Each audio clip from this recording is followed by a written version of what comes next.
ഇപ്പോൾ ഭീകരാക്രമണ സ്ഥലത്ത് അന്വേഷണ ഏജൻസി പരിശോധന നടത്തുന്ന ഏറ്റവും പുതിയ വിവരം ലഭ്യമാവുകയാണ്. നമ്മോടൊപ്പം ബി ബാലഗോപാൽ ഡൽഹിയിൽ നിന്നും ചേരുന്നുണ്ട്. ബാലു, ഇപ്പോൾ ഭീകരർ ആക്രമണം നടത്തിയ ഏതൊക്കെ സ്ഥലത്താണ് പരിശോധന നടത്തുന്നത്? എന്തൊക്കെ തെളിവുകളാണ് ഇപ്പോൾ നടത്തുന്ന പരിശോധനയിൽ തേടാൻ പദ്ധതിയിടുന്നത്?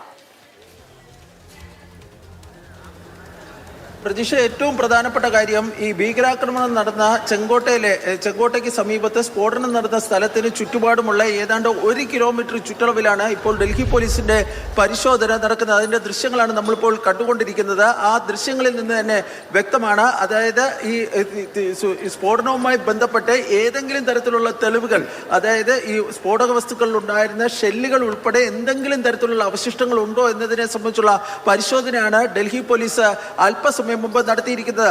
ഈ സ്ഫോടനം നടന്നതിന്റെ തൊട്ട് അടുത്തുള്ള പ്രദേശങ്ങളിലെല്ലാം, അതായത് ചെങ്കോട്ടയ്ക്ക് മുന്നിലുള്ള ലജ്പത് നഗർ മാർക്കറ്റ്, ഈ വരുന്ന 2 വശത്തേക്കും, അതായത് ചെങ്കോട്ടയിലേക്ക് ഡൽഹിയിലേക്ക് പോകുന്ന ദരിയാഗഞ്ചിലേക്ക് പോകുന്ന വഴിയും അതുപോലെ തന്നെ പിൻഭാഗത്തേക്ക് പോകുന്ന വഴിയും ഉൾപ്പെടെ ഈ 1 കിലോമീറ്റർ ചുറ്റളവിലായിരുന്നു ഈ പരിശോധന നടന്നിരുന്നത്. ഡൽഹി പോലീസിന്റെ പ്രത്യേകം പരിശോധനയ്ക്കായി ചുമതലപ്പെട്ട ഉദ്യോഗസ്ഥരുടെ നേതൃത്വത്തിലായിരുന്നു ഈ പരിശോധന നടന്നിരുന്നത്.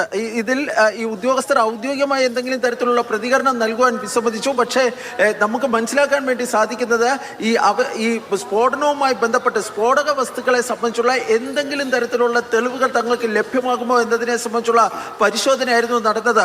ഈ മുഴുവൻ, അതായത് ചപ്പുചവറുകളൊക്കെ നീക്കി ഇവിടെ കിടന്നിരുന്ന മറ്റു വസ്തുക്കളൊക്കെ നീക്കി വളരെ വിശദമായ പരിശോധനകളായിരുന്നു നടന്നിരുന്നത്. ഇന്ന് രാവിലെ മുതൽ തന്നെ CFSLന്റെ ഉദ്യോഗസ്ഥരും ഈ സംഭവം നടന്ന സ്ഥലത്ത്, സ്ഫോടനം നടന്ന സ്ഥലത്ത് അവർ ഉണ്ട്.